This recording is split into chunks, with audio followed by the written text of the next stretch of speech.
Let's talk about seasonality too is a common issue.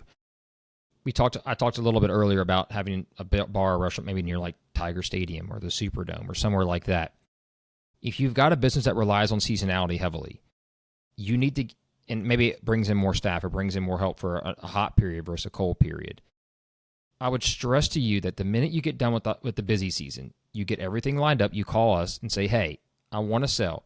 You're not going to be able to sell it very easily during the downtime because the cash flow will be less if it's a seasonal business. You want to get it prepped and ready before the next big season hits so we can get it to market and find somebody because they're going to want to buy it before the busy season to get one established, but two, capture that income. And too often owners, oh no, it's my busy time. I don't want to sell during my busy time. I want to keep all that cash. I want to drag it in, right, Chris? I want all that income. But that's what that new owner is going to need to survive. And if it's seasonal, underwriters are going to hit that and be scared about that because that's going to give them fear that a new owner may not be able to survive the debt period, or are they going to need more working capital, etc. And that's something you have to factor in as an owner, especially with seasonality in locations that matter in that respect. So we've kind of talked about common issues, but let's talk about not the biggest issue, but how a deal is going to get done. Is it going to be what, Chris? An asset sale or a stock sale? For restaurants, 99% of the time, we deal in asset sales. Do you want to guess, Chris, the one reason when we don't use asset sales? I haven't run into that one so I'm not even sure on that one.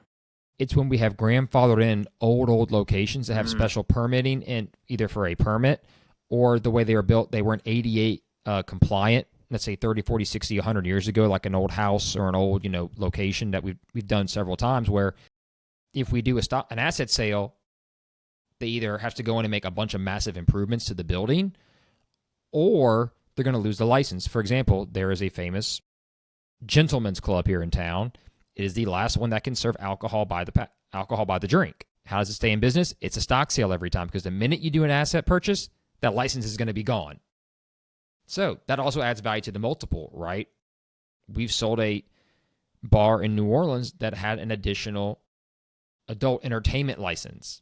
It had to be sold as a stock sale because if they ever sold as an asset sale, even though they weren't participating in that, the area was zoned for it and had the license.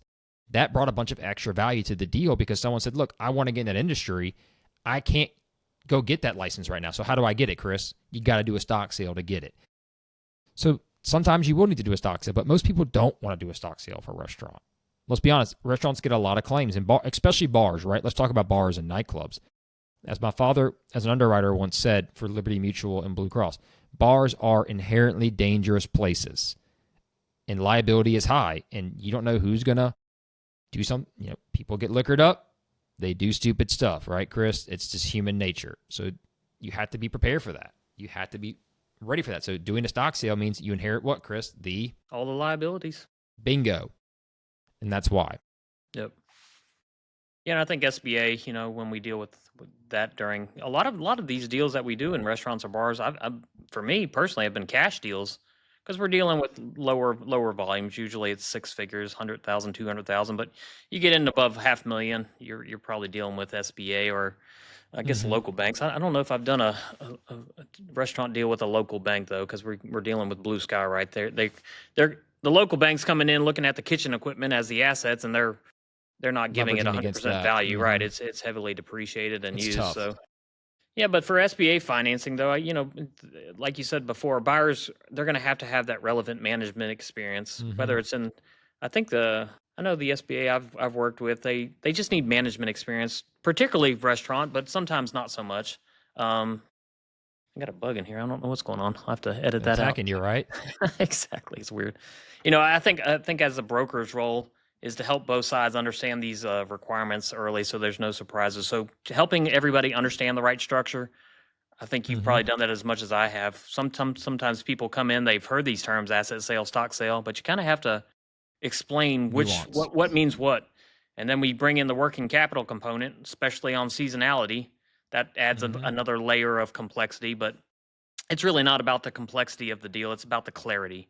And as brokers, I think our role is to make sure everybody understands what is coming with the sale, what's not coming with the sale. I know buyers are always worried about that liability that you talked about. And once you explain asset sale and how that starts a brand new entity and day one, it's, your responsibility, and anything before that was their entity's responsibility. So that usually makes it a little smoother process for everyone. No, you're correct.